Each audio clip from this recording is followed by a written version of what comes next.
Hey everyone, it's Belle, and I am back to show you my very first go at burning one of my new Colonial candles. So, I am brand new to Colonial Candle. I did a video a few days ago about my haul that I got during the 50% off President's Day sale.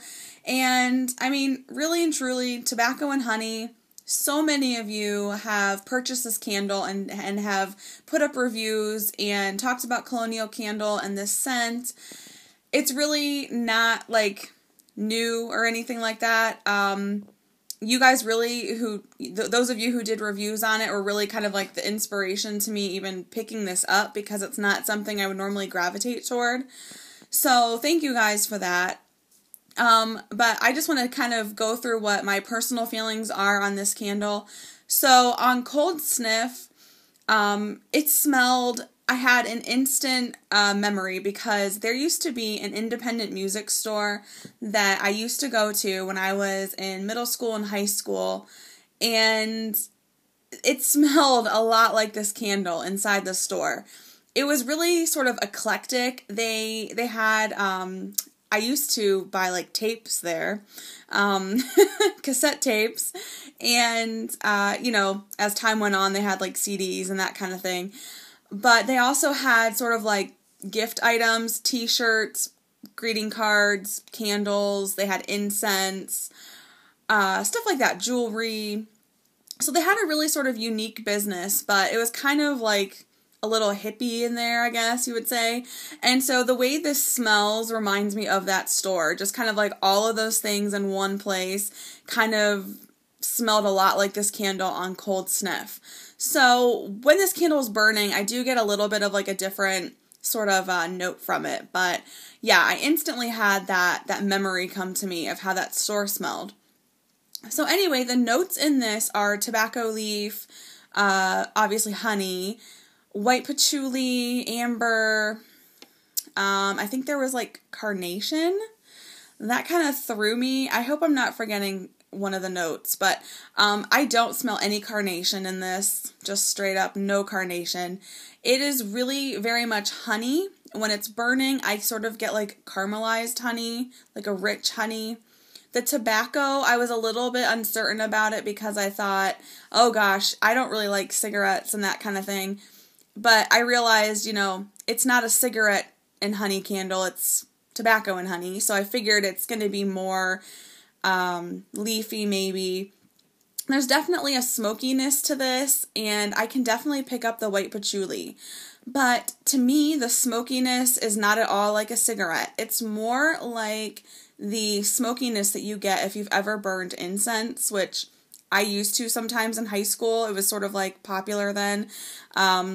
So anyway, yeah, it kind of is that smokiness of incense mixed with some white patchouli and like a really nice, rich, like caramelized honey. So to me, that's what it smells like. I really do like it. You'll notice that my jar probably looks a little hacked up. I had some trouble with the wicks. I think some of you had said not to trim the wicks, and I wanted to give that a try. Although I was hesitant, I still tried it. All I did was just even out the wicks because they were a different height, so I made sure that they were even. And then I left them long and I lit the candle. It sooted so badly. I extinguished it, trimmed a little tiny bit off the top of each wick, lit it again, it kept sooting. I finally wrapped it in foil because I thought, well, maybe it's just like a draft or something.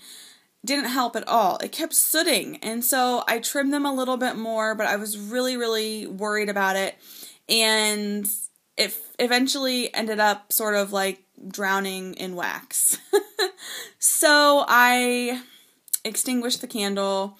I took some of the wax around the perimeter that hadn't quite pulled out yet, but it was still really soft, and I let the candle harden again, and now this is what I'm getting. I'm getting a candle that is not drowning in wax anymore, and it's doing very well, and it's getting close to fully pulling out now. So there's a little bit of a learning curve for me on how the wicks are, but overall, I think it'll be great. This is a great throw. It's a really, really nice throw. I would say overall it's far better throw than a lot of Yankee candles that I've had. Even some of the Yankees that I think are on the stronger side, this just kind of totally kicks their butt as far as throw goes. Really, really happy with it. Let me show you over here. I have another large candle. If you're not familiar with how the wicks are, they're kind of unique. They have those like little peaks and valleys, sort of. In the very, very center, there's almost like a little crater, and then there's the two wicks that are kind of on a little hill, and then on the far side of each wick, there's sort of like a little dip again. So, I don't know. I just wonder if maybe the way it was burning, it just didn't have enough wax or something, and so it kept sooting, and when it did get enough wax, it started to drown because I trimmed them too much. So, I don't know. You might have a little learning curve with the wicks, but I kind of figured out the problem, and it's going good now. So, anyway, thank you guys for watching, and thank you to all of you who picked up Tobacco and Honey and talked about it, because I watched quite a few reviews about Colonial Candle and all the different scents, and a lot of you were honestly my inspiration to just go ahead and give it a try, because I am on a kick now to expand my horizons a little bit and not just buy Yankee Candle all the time.